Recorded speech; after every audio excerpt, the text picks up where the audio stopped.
Bonjour et bienvenue sur Les mots magiques, la chaîne du copywriting en français. Je suis Selim Niederhofer, copywriter et coach en copywriting. Aujourd'hui, nous allons parler du vocabulaire du cold mailing. Pourquoi le cold mailing en particulier? Parce que c'est un type de mailing que vos clients vous demanderont peut-être de pratiquer. Je vous avouerai que j'envoie assez rarement des mails de prospection qui ne sont pas désirés, parce que c'est ça le cold mail. Un mail qui est chaud, c'est un mail. Votre prospect vous a laissé son adresse mail, il vous a donné son consentement, sa permission. Il est OK pour recevoir des communications marketing de votre part. Par exemple, si à la fin de cette vidéo, vous téléchargez Copywriting Cash, le livre que je vous offre, vous allez me laisser votre mail. Et en acceptant de télécharger cet e-book, vous me donnez le droit, vous donnez votre consentement pour recevoir mes communications marketing. En revanche, dans le cold mail, vous envoyez des communications à des gens qui n'ont strictement rien demandé. Pourtant, il y a des emailers qui pratiquent ça, il y a des copywriters qui pratiquent ça, donc il faut qu'on discute un peu de tout le lexique de cet emailing. On commence par une séquence. Qu'est-ce qu'on va envoyer? Est-ce qu'on envoie un seul mail? Non. Vous allez envoyer des séquences d'emails, vous allez envoyer des séries d'emails que vous allez programmer. On parle aussi de campagne. Imaginons, vous récupérez une base de données, une base de mails un lundi matin, vous envoyez vos premiers mails le mardi matin, le deuxième, il arrivera peut-être le jeudi matin, puis le troisième le vendredi, puis le quatrième le dimanche. Ça, c'est une séquence qui est réfléchie en fonction d'arguments logiques, en fonction d'objets de mail que vous allez tester pour convaincre vos prospects, vos lecteurs d'ouvrir le mail, puis de cliquer à l'intérieur pour acheter l'offre que vous allez proposer au sein des mails. On envoie ça à qui? Liste de diffusion, c'est le qui.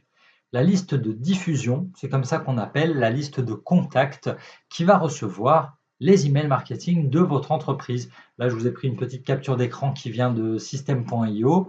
Vous voyez, les gens, chez moi, ils s'inscrivent, ils me donnent leur consentement, ils me donnent leur autorisation. Donc, voilà comment on constitue une base mail. Okay. Parfois, vous pouvez constituer une base mail en prenant votre téléphone, en envoyant des textos à tous vos potes. Hey, je suis en train de lancer un projet sur ceci, cela, sur l'IA dans l'immobilier. Est-ce que ça t'intéresse de recevoir des mails sur le sujet? Oui, non, hop, c'est bon, ils vous filent leur mail. Et derrière, vous constituez votre liste de diffusion. Vous pouvez constituer des listes de diffusion sur Excel au début ou sur un Word où vous allez coller tous les mails.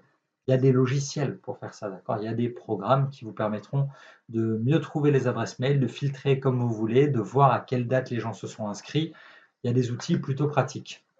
On va parler maintenant du troisième mot, la délivrabilité. Qu'est-ce que la délivrabilité? C'est la capacité d'un mail à atteindre la boîte de réception du destinataire avec succès.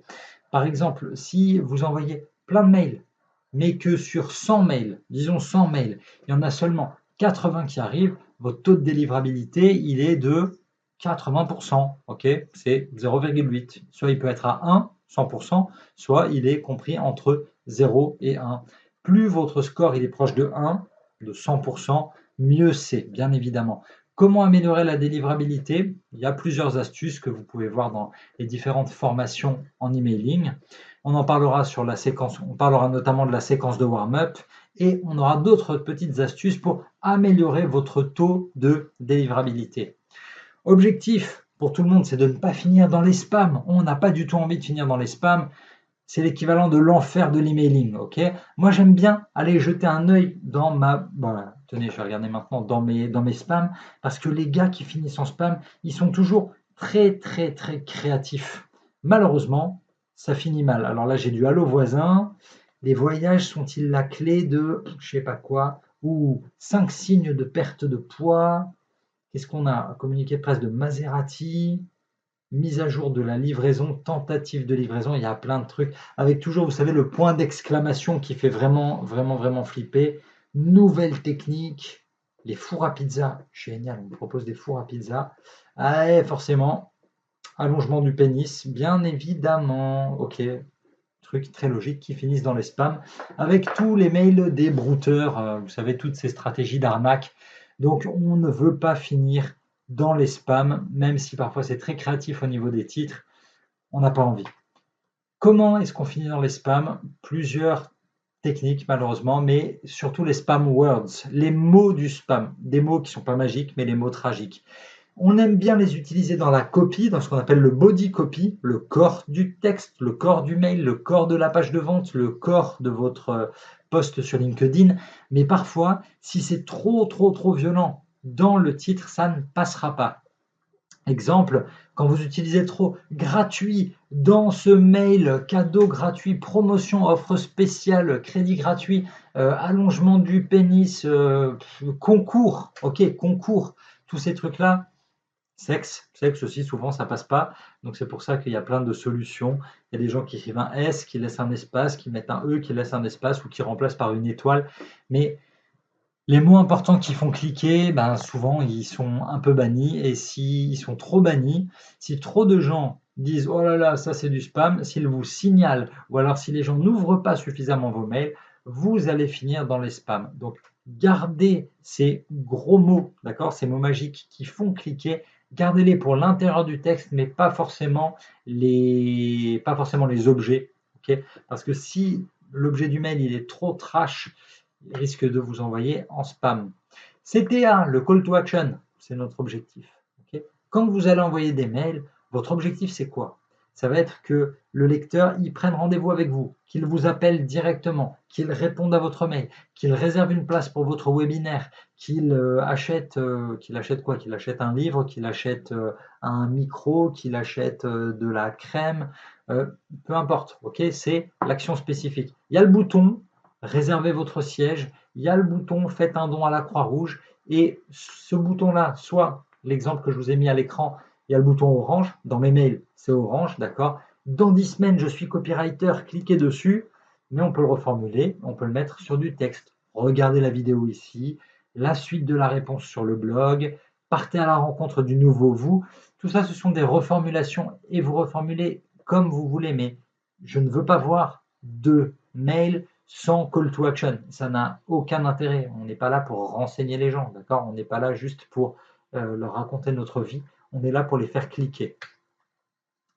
Le TAM, Total Addressable Market. Ça veut dire quoi? Ça veut dire le marché total accessible. Trop souvent, je vois des jeunes, et moins jeunes d'ailleurs, qui se lancent dans le business en se disant yes, il y a un énorme marché, ce marché, il y a tout le monde. Ou alors ce marché, c'est 800 000 personnes par an. Imaginez, je sais pas moi, des services dédiés à la natalité. Bon, bah, il suffit de savoir qu'il y a 800 000 naissances par an en France. Si vous vendiez des poussettes, votre total addressable market en France, ce serait quoi? Ce serait 800 000 personnes. Bon, maintenant, on peut imaginer que le marché total, c'est le monde entier. Ok, on pourrait grandir. Ensuite, il y a quoi? Le serviceable available market. Il y a tout ce que vous pourriez atteindre, tous les gens que vous pourriez compter parmi vos clients.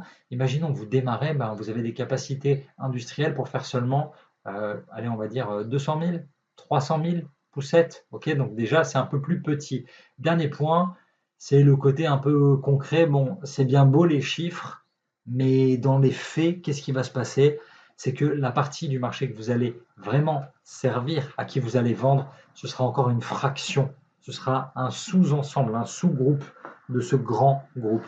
Donc, il faut faire attention parce que comme vous le voyez, c'est un entonnoir. On part de tout le marché à qui on pourrait vendre, le marché à qui on va vraiment vendre. Donc pensez à ça quand vous envoyez des mails. Vous n'aurez jamais 100% de taux d'ouverture, vous n'aurez jamais 100% de taux de clic et personne ne sera, enfin, il n'y aura jamais 100% des gens intéressés par votre offre. ICP, qu'est-ce que c'est que ce mot? ICP, c'est le profil du client idéal. Alors, vous connaissez peut-être les termes de avatar, les termes de persona. ICP, c'est en fait le mec, la dame qui travaille dans une entreprise. Imaginons, ma solution c'est quoi? Je vends des formations en copywriting en entreprise. Je cherche qui? Qui est mon ICP? Il s'agit d'un directeur marketing ou d'un directeur commercial. C'est à eux que je veux parler. C'est eux qui sont les fonctions auxquelles je dois parler. Le type et la taille de la boîte Ça peut être une entreprise de 50 personnes jusqu'à 1000 personnes, jusqu'à 2500 personnes. J'ai fait des formations en copywriting déjà dans des grands groupes, d'accord? Donc, type ou taille de boîte, parfois ça entre en compte, parfois non. Ces besoins, quels sont ces besoins? Vous allez avoir des directeurs commerciaux, des directeurs des ventes qui ont pour objectif d'aider plutôt leurs commerciaux à être efficaces sur le terrain, mais qui n'ont pas besoin d'une formation en copywriting. Donc, eux, ils ne seront peut-être pas dans mon ICP, d'accord? ICP, c'est vraiment le profil du client idéal, c'est le portrait robot. Ok, imaginez, portrait robot du client en entreprise. À ne pas confondre avec persona. Là, persona, c'est, encore une fois, c'est un portrait robot, mais portrait robot quand je vends des formations à des particuliers. Ok, là, on est plutôt sur monsieur et madame tout le monde. Monsieur et madame tout le monde qui veulent se former au copywriting. Bon, qui est-ce que j'ai parmi mes clients? J'ai des reconvertis de l'éducation nationale, des gens qui ont un certain niveau, d'accord, de culture et qui n'ont plus envie de gérer les enfants, qui n'ont plus envie de gérer la violence, qui n'ont plus envie d'être là à s'occuper du futur vraiment de notre pays, mais c'est trop mal payé. Ils en ont ras-le-bol, ils sont sur les rotules. Tout comme j'ai des soignants. Les soignants, c'est la même chose. C'est des gens qui aiment aider les gens, mais ils bossent 70 heures par semaine, ils se tapent des gardes de nuit pour un salaire parfois pas énorme. J'ai des militaires aussi, j'ai des anciens profils marketing ou sales, j'ai parfois des jeunes qui sortent de leurs études, j'ai des personnes en reconversion. En ce moment, j'ai eu quoi? J'ai eu 2 traducteurs aussi, un traducteur, une traductrice.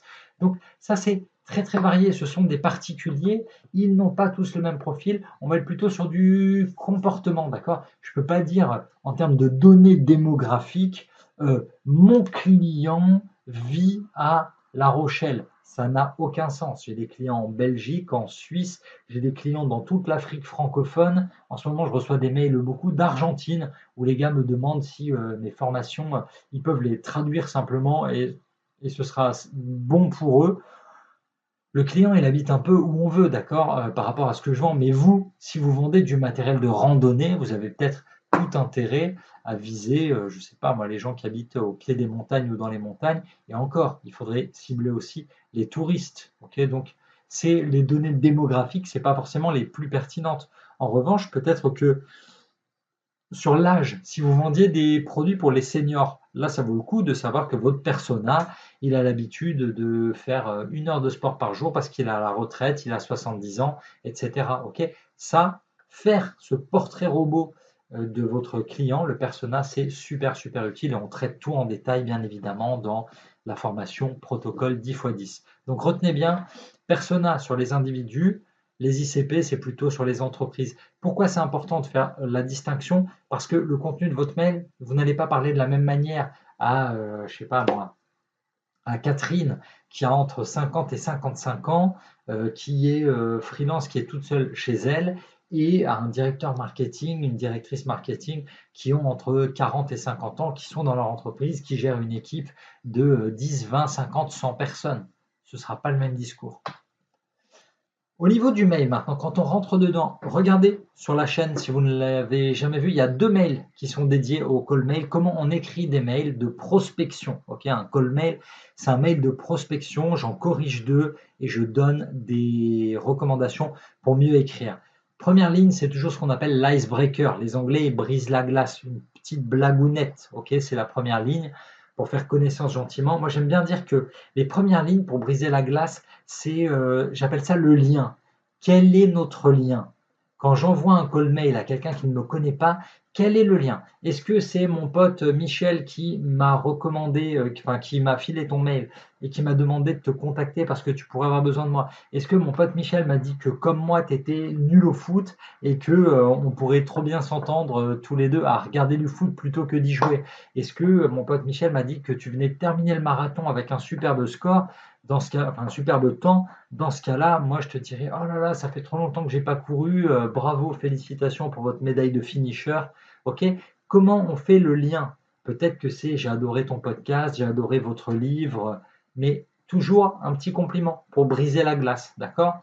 Donc là, je vous ai mis quelques exemples, parfois mes premières lignes sur les mails que j'envoie à ma base, mais il y a un truc qui est différent parce que ma base, mes abonnés, les gens qui décident de recevoir 3 fois par semaine les mails, les mots magiques, Ils ont donné leur autorisation, donc j'ai pas besoin de trouver un lien, d'accord? Ils sont là parce qu'ils savent quel est le programme, ils savent qui je suis. Quand vous écrivez un mail à quelqu'un qui ne vous connaît pas, essayez de personnaliser cette partie icebreaker, ces premières lignes. On vise quoi avec tout ça? On vise quoi avec de l'emailing, avec du cold mail en particulier?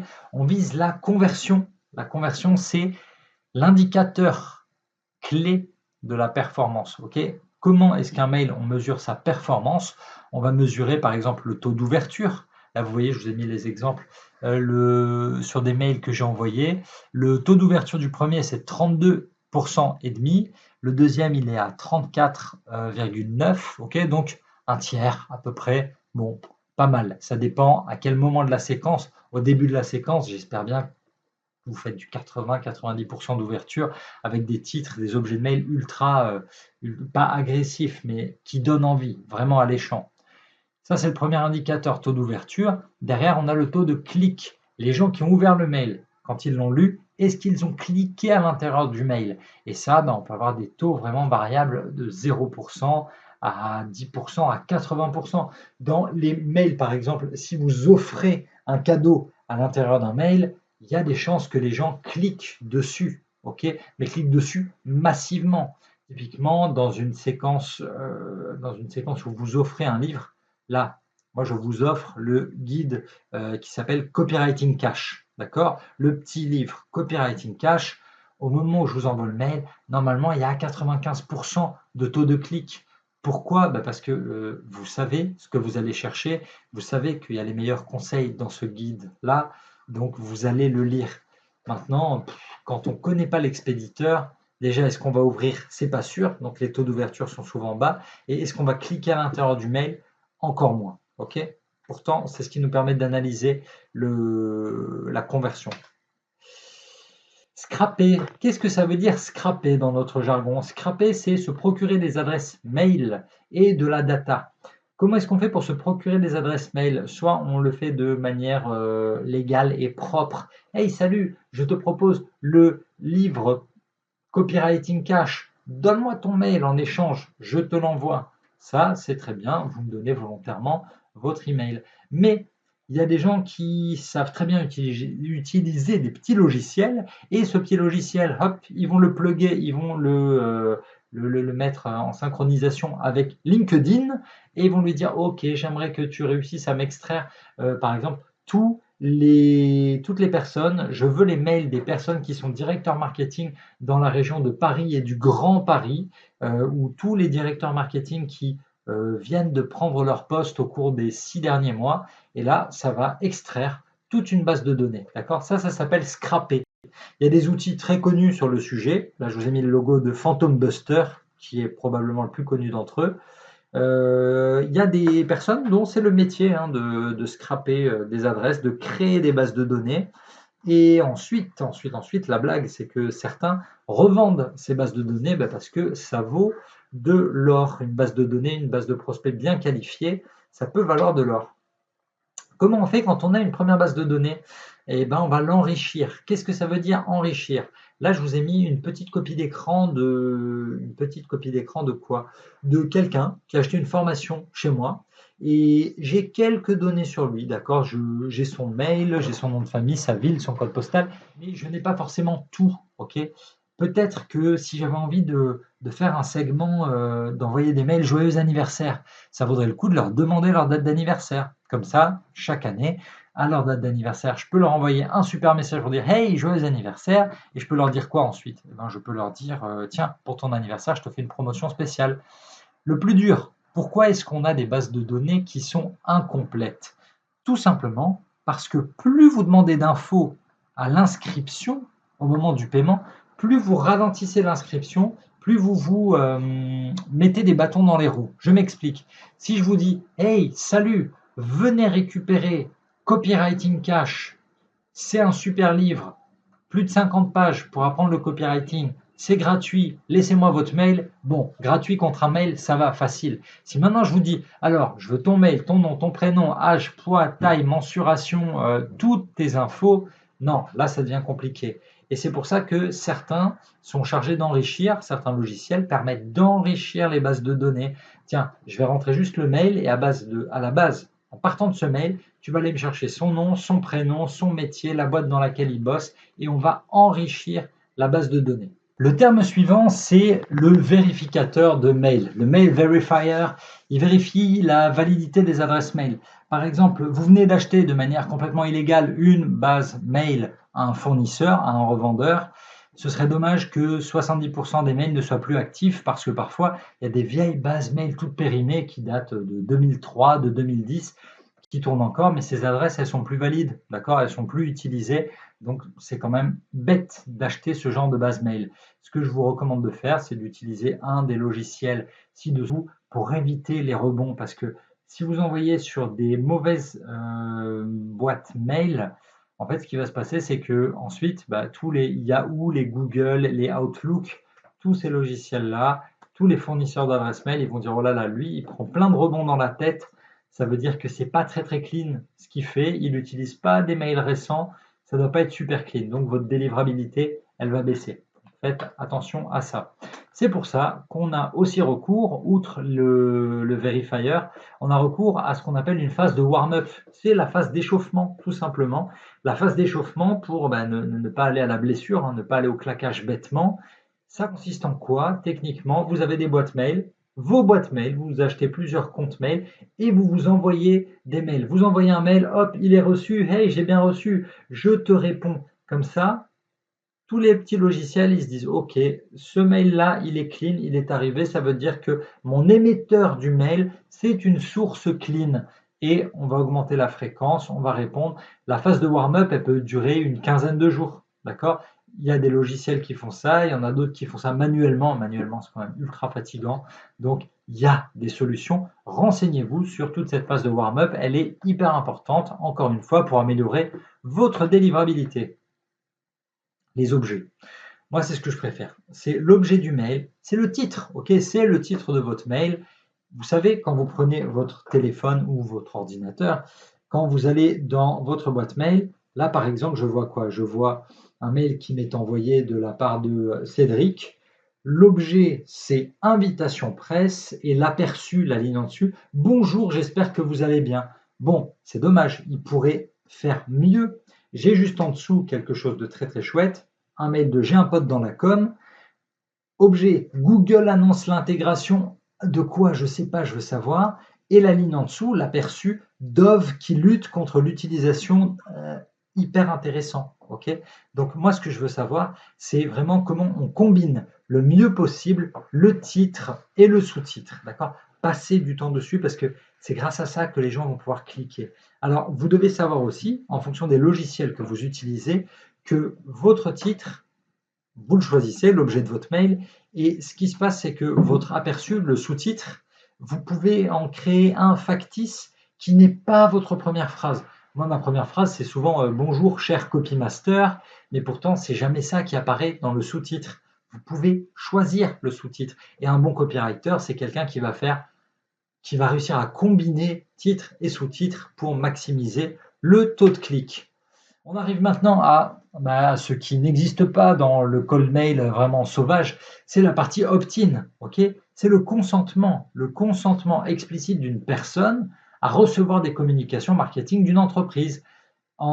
C'était quoi? C'était début des années 2000, en 2007 peut-être. Seth Godin, il dit quoi? Il parle de permission marketing, le marketing de la permission. On n'est plus dans un marketing d'interruption de bourrin où à la télé tu te manges des pubs, des tunnels de pub, 12 minutes de pub par heure, ok? Ou comme à la radio où tu écoutes ta musique et tout à coup, bim, tu prends tes 4-5 minutes de pub. Mais on est passé à un mail, à une publicité de permission, c'est-à-dire que moi, en tant que selling leader offer, je vais donner mon autorisation à, je sais pas moi, à Marketing Mania de m'envoyer 2 fois par semaine, 3 fois par semaine, la newsletter qu'il a envie de m'envoyer. Je suis inscrit à TTSO, je suis inscrit à Merci Alfred, je suis inscrit à plein de newsletters.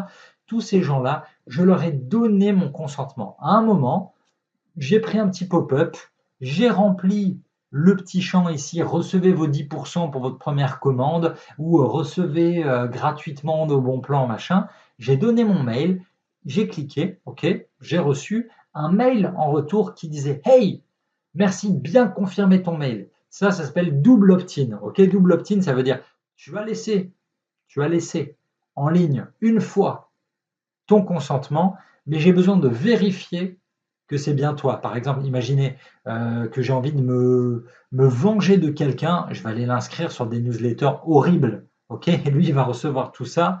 Bon, il ne l'a pas demandé. Donc, pour être bien sûr qu'il ne se passe pas de choses de ce genre-là, les boîtes sérieuses, elles font du double opt-in, ok?